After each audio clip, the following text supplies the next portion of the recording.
From WNDU, your breaking news and weather authority, this is News Center 16 at 11. Good evening, I'm Kevin Lewis. Here are tonight's top stories. It's clearly a large reduction in sentence. I think it's merited. A South Bend man released 35 years before his murder sentence ran dry is back in jail tonight, arrested in connection with yet another killing. We detail the troubled past of this man, Tarrence Lee. A family's worst nightmare. 3 gunmen break into an Elkhart home. What they did to a 7-year-old girl who's now fighting for her life tonight. Plus an update to a terrible chain of wrecks on one of Indiana's most traveled roadways. Why weather is being pinpointed as the main culprit. But first, our top story tonight as St. Joe County Metro Homicide investigates a horrific domestic homicide. Earlier today, investigators booked this man, 49-year-old Tarrence Lee of Mishawaka, on a preliminary charge of murder, a crime he's been convicted of in the past. We're going to break down that part of the story in just a moment. But first, let's go to video regarding today's crime. Investigators tell News Center 16 they were called to Lee's unit at the Hickory Village Apartments in Mishawaka around 2:30 this morning. While police won't say much, they have confirmed Lee's arrest stems from the alleged killing of his wife. However, her name and the location of the murder scene are not yet known. But what is clear tonight, Lee has a sharp criminal past, one we've covered here at News Center 16 since the 1980s. In 1986, Tarrence Lee was convicted of one of the most brutal crimes in South Bend history, a drug-related double homicide inside a home on Corby Boulevard. Both victims had been beaten, stabbed, tortured, and shot. Lee was later convicted of the crime and sentenced to 110 years in prison. But in 2003, a third victim who was shot in the same incident but survived testified that Lee never pulled the trigger. That led prosecutor Mike Dvorak to release Lee from prison in 2006, 35 years before his sentence would have expired. It's clearly a large reduction in sentence. I think it's merited. One, if the man was not responsible for the attempted murder, as his victim is sworn under oath and says that he wasn't, that's reason enough to reduce that sentence. And secondly, and as importantly, the cooperation that Mr. Lee has shown the state of Indiana in clearing 10 homicide cases is significant. That cooperation ran dry 4 years later when Lee, who drove a semi-truck for work, ran a red light and sideswiped a minivan near Indianapolis, killing its driver and seriously injuring 2 others. Police arrested Lee, who refused a breathalyzer test, for criminal recklessness and false informing. And so the big question remains, why was this repeat offender a free man until today? This marks the second local homicide allegedly committed by men who've been convicted of the same crime before. You may recall in June when police arrested Stephen Clippinger for the murder of his brother and sister-in-law inside their Mishawaka home. Clippinger had been convicted of murder back in 1990, but was released on parole in 2010. Our other top story at 11 o'clock, a 7-year-old girl is in critical condition after being shot in the head during a home invasion last night. It all happened just before 11 in the 700 block of Kilbourne Street. The girl's father was also shot but has since been treated and released from the hospital. Our very own Barbara Harrington is in the newsroom. And Barbara, have police made any arrests in these shootings? You know, they haven't, and they don't have much information to go on. Police say 2 or 3 men were involved, but they don't have descriptions of the suspects. Now neighbors hope someone will come forward with information and the little girl will pull through. 7-year-old Christiana is the kind of kid every parent hopes to have.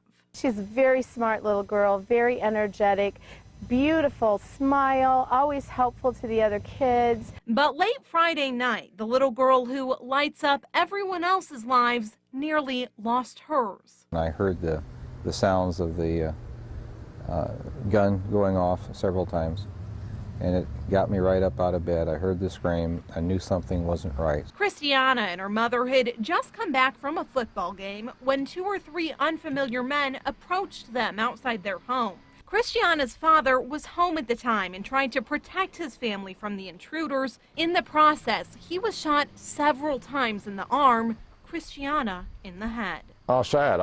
This is crazy. I mean, I don't understand. He's a very nice guy. We're all numbed. I mean, that's pure nonsense. You know, that anybody should be shot, but that child, and that child could not have been the intended target, but it was the victim. Police continue to search for the people responsible. And as neighbors wait to hear news of an arrest, they're hopeful Christiana will make a full recovery. We have your seat waiting for you back at school. We know you're going to be there soon. Your friends miss you, your teachers miss you, and we know that you're going to come back and sit in that seat and continue to learn and be a merry daily night.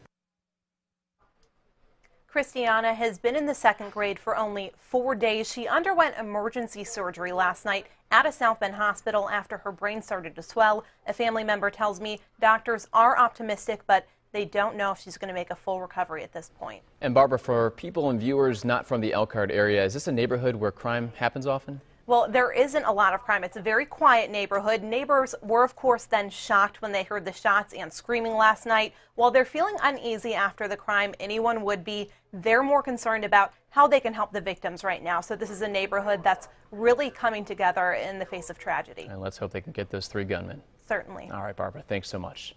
Well, turning now to lighter fare as we enter yet another chilly night right here in Michiana. But just how low will we go? Cindy lets us know. Thanks, Kevin. It won't be quite as chilly as it was last night. In fact, temperatures right now still close to the 60-degree mark in some spots, but we have dipped down into the 50s in others. So right now we're checking in with 60 degrees in the South Bend and Mishawaka area, 59 as you get down towards Lafayette, still 70 in Chicago, but we do expect to be a little bit warmer there.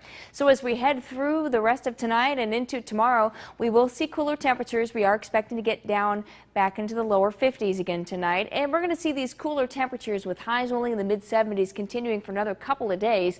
We do have chances for rain as we get into tomorrow and Monday as well. We'll take a look at the rest of your Storm Team 16 forecast in just a few minutes. Kevin? All right, Cindy, thank you very much. New tonight at 11, some Elkhart residents are still upset about a controversial message displayed on a billboard on the city's northwest side. That's all according to our reporting partners at the Elkhart Truth. About 25 people held a protest yesterday on Napanee Street near John Weaver Parkway where the billboard sits. These are images from another rally held just days earlier. The billboard is funded by Tea Party group We the People of Marshall and Fulton counties and reads, "The Navy SEALs removed one threat to America. The voters must remove the other." Opponents say the message is offensive and inappropriately equates President Obama with Osama bin Laden. But the head of the group that paid for the billboard says the goal was to get people's attention and to encourage people to vote President Obama out of the White House in November. The demonstrators plan to gather once again this Friday at 5 o'clock.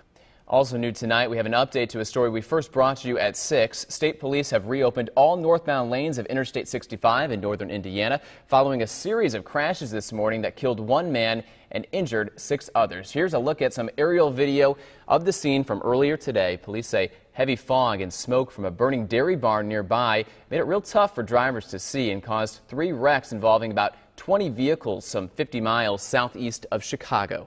Police shut down all of I-65's lanes south of Roselawn in Jasper County following those accidents. Southbound lanes were closed about 3 hours, while it took more than 7 hours for all of the northbound lanes to be cleared and reopened.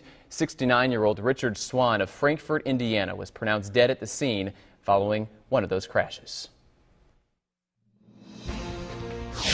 More to come on News Center 16. Leno layoffs. One of NBC's longest-running programs is cutting staff and the main talent's salary.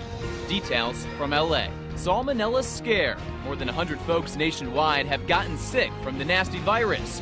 What fruit is being labeled as the culprit? Plus, its connection to Indiana. I'm Angelo DiCarlo. Tony Stewart was racing at Plymouth Speedway tonight, but he wasn't even the biggest story. Lakeville native Eric Saunders, 2 years removed from being paralyzed, racing on the track himself. See the story coming up in sports. And it was a beautiful day across Michiana, but with temperatures only in the mid-70s, it feels more like fall instead of summer. I'll have your forecast up next. From WNDU, Weather Authority Cindy Clausen has your Storm Team 16 forecast. Well, the clouds are rolling into Michiana. Right now, we are seeing mostly cloudy skies in Mishawaka from on top of the St. Joe Regional Medical Center. We're checking in with 60 degrees right now. Relative humidity is at 77%, and the winds are calm at the top of the hour. Temperatures around Michiana, we are close to the 60-degree mark in most locations. We have 63 down in Rochester. That is the warm spot. It gets down to 57 in St. Joe. Also in Warsaw, 56 degrees in Knox. As we head on over to Live Super Doppler 16, nothing going on out there tonight, and we're expecting it to stay dry, but tomorrow we are expecting to see at least some spotty showers or maybe a rumble. Here's your satellite radar composite. Now, we did have some showers pop up just to the north of our area earlier today. We're watching two things going on. We have an upper level energy moving in from the west, but we also have a cold front coming down from the north. Well, those two things come into play as we head through the next 24 to 36 hours and will bring us at least small chances for some rain and maybe a few rumbles of thunder. Here's what the future looks like with 16 Future Track. We'll start you off here at midnight, and we'll continue to watch that cold front sink slowly from the north. And it looks like we're going to get through the rest of tonight without any problems, just some clouds out there. But as we get through the day tomorrow, we will see chances for some showers and again maybe a couple of rumbles, and I think the best chances early in the day, especially in the morning, are going to be real close to Lake Michigan, so we'll have to watch out, especially over towards Berrien County, close to the lake. And then as the front sinks through, then those chances kind of spread a little bit further to the south, and we'll see chances for showers and thunderstorms. And then they'll be spotty. I don't think we're going to be seeing huge widespread rains here, but we will see enough instability to see some showers going. The same situation on Monday. The front still through our area, although Future Track not quite as impressed with anything happening on Monday. It's just a small chance both days at that. I think Sunday is probably our better chance at this point. Well, then as we get through Monday night, the front starts to pull away, high pressure starts to move in from the west, and that's going to mean a few nice days across Michiana as we get in through Tuesday, Wednesday, and even Thursday as well. Here's your Storm Team 16 forecast. Clouds continue to increase tonight with a low temperature getting down to 52 degrees with light winds. Then as we head through the day tomorrow, whoops, that's yesterday's, and I apologize for that. We are looking at temperatures getting up to 74 again, so the high temperature is the same, but we do introduce chances for some rain. As we head through tomorrow night, still a chance for some spotty showers, otherwise partly cloudy, and we'll see a low of 55 degrees. Another small chance for some showers, maybe a rumble on Monday, then a few nice days for the middle part of the work week, and we lose the mid-70s and get back up to normal as we head towards the end of the week. Stay tuned. We're going to have more News Center 16 at 11 coming up right after this. Health officials in Indiana are continuing to investigate the source of an outbreak of salmonella after it was traced back to cantaloupes from southwest Indiana. Residents are being urged to throw away any cantaloupes bought since early July. The outbreak has killed 2 people in Kentucky and sickened at least 141 people across several states. Salmonella causes diarrhea, fever, and abdominal cramps. Infants, the elderly, and people with weakened immune systems are affected most severely. The FDA cautions consumers against trying to wash the harmful bacteria off of the cantaloupe or cut through the outer surface, as contamination may be both on the inside and outside of the fruit. In entertainment to news tonight, The Tonight Show is cutting back on its staffing and slashing longtime host Jay Leno's salary. According to the Wall Street Journal and the LA Times, 24 workers were laid off yesterday. NBC Universal imposed the cutbacks in efforts to save money within the company, which is owned by Comcast Corp.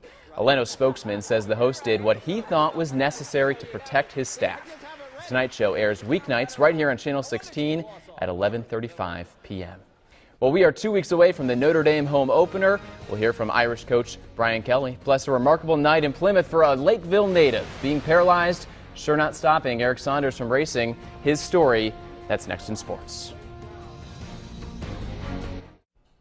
Welcome back to sports. I'm Angel DiCarlo. NASCAR champion Tony Stewart flew on a helicopter to Plymouth Speedway back in June to take part in the dirt races, but the night was rained out. Tonight, Tony returned under beautiful conditions, and it turned out to be quite the special night.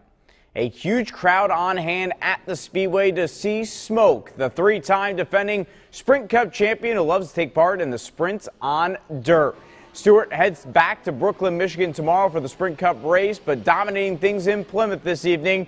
No surprise there. Winning his heat in the sprints in his number 14 Sprint Dirt car. Tony would go on to win the 30-lap feature event, but Tony also there to see Eric Saunders, a very special night for the Lakeville native who was paralyzed 2 years ago in a motocross accident. Eric is the promoter at Plymouth Speedway, and tonight he was racing using a hand-controlled vehicle. Eric Saunders is truly displaying that I can, I will attitude. Here he is on the track, finishing 4th in one of his heats. Who cares where he finished? The fact that he's able to get back on the track just downright awesome. Being out here with all the Plymouth Speedway fans, and it's just awesome to see the support for me. And being paralyzed, it's basically, it's a challenge that I overcome, but I'm making the best out of it. And I don't know, I can't really even explain, the words that I can't even, describe what it even feels like with the joy and with all the people out here. And it's definitely is awesome with all the support. Again, congrats to Eric and his dad Irish on what is an amazing night for their whole family. 2 weeks from today, the Irish football team opens up the season. The Irish start on the road in Dublin, Ireland against Navy. The game will be played at 2 p.m. Dublin time. That's 9 a.m. South Bend time. There's all sorts of logistics that Brian Kelly is worrying about when heading to another country and playing under such circumstances. The biggest is rest. As you can see, the Irish have plenty of energy right now. The issue is not so much for the opener, but for the rest of September. It's the opener. Those guys will play it at 2 in the morning. What I'm worried about is sleep, loss of sleep, and a cumulative fatigue factor that bites us 3-4 weeks down the road. So my concerns are more in not just one game, but 3 or 4 weeks. For example, we're not going to get up. We didn't get up at 6 o'clock in the morning for camp. We pushed the schedule back a little bit. I want to make sure our team is fresh so we don't feel the effects of it later. Notre Dame started 2010 1-3, 2011 0-2, so they are looking for a much better start to 2012. Peyton Manning and the Broncos battling the Seahawks in preseason action tonight. Peyton getting some assistance from Notre Dame alum David Bruton blocking the punt, giving the Broncos good field position. Manning looking to take advantage, gets the ball inside the 10. You know what Peyton's going to do next, right? Throw an interception. Okay, I didn't expect that. Seahawks lead right now 16-10 in the third quarter. Peyton's old team, the Colts, in action tomorrow night right here on Channel 16 against the Steelers. Bears in preseason action tonight, leading the Redskins 30-24 in the fourth. White Sox on the road at Kansas City. First inning, Alex Gordon at the plate. Sends it into the corner and right. Run scores to make it 1-0 Royals. Then in the third, Billy Butler comes to the plate. He gets a hold of the JPV pitch. We've got a play at the plate, but Alex Gordon is going to come in. And the Royals win this one by a score of 9-4. And it was Elvis night in Detroit. Tigers hosting the Orioles. No score until the 7th when Chris Davis says goodbye. 3-run shot makes 3-0 O's. They hold on to win 3-2. White Sox remain a game and a half up in the AL Central. And after losing the first game of doubleheader to the Reds today, Cubs looking for a split in the 2-game bill. Second inning prize prospect Brett Jackson, first career homer. Congratulations to him. 1-0 Cubbies. Now 1-1 in the fourth. The cornerstone prospect Anthony Rizzo with the RBI. Same inning, Starlin Castro reportedly he's got a new deal for 7 years, $60 million, slightly more. He gets it to the corner for the RBI. The Cubs win 9-7, but no money can put the price on what happened down in Plymouth tonight. Awesome, awesome evening for the Saunders family. Talk about someone not giving up on their dream right there. Absolutely. Going to turn 20 in a few weeks, and he's got his whole life ahead of him and making the most of it. Yeah, very best to him and his family there. Thanks, Anj. Still ahead, many folks have a love-hate relationship with their cell phone, whether it's because the battery drains too quickly or because it seems like you're just not able to get service. Angelo, can you get it? I can't find it. Maybe later on. After the break, we'll show you how people are taking out their frustrations in a unique competition. But first, your Saturday night lottery numbers. Good luck, Michiana.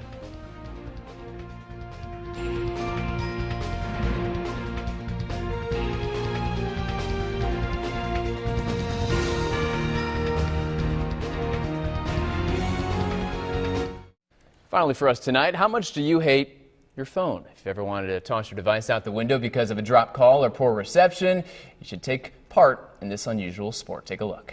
Hello? Hello? No! That's some anger there. These people took out their frustrations in the Mobile Phone Throwing World Championship games held today in Finland. Contestants came from all across the world to throw phones as far as they could. But they didn't have to dig deep for a winner, as a Finnish teenager took first place throwing a phone for a record-breaking 110 yards. That is more than the length of a football field. As one contestant put it, this is the silliest thing he'd ever done. All the phones were then recycled after the competition, and Let's. Angelo has my phone here. What? Your phone? No, it's my phone. I'll just toss it. No problem. No big deal. No big deal. Yeah. No one's gonna be throwing out the forecast. It seems like we're liking the chill here weather. Yeah, well, not everybody, but you know, it certainly is a welcome relief to the triple-digit heat that we were seeing earlier in the year. Slight chance for some showers, maybe a couple rumbles tomorrow and Monday as well. Very good. Your initiation to the weekend crew. Yeah, that sounds right. Cindy and I joining you for the Sunday morning show at 8 a.m. Angelo DiCarlo gets to sleep in. We hope you join us bright and early, 8 o'clock. Thanks for staying up with us tonight. Do you ever sleep anymore?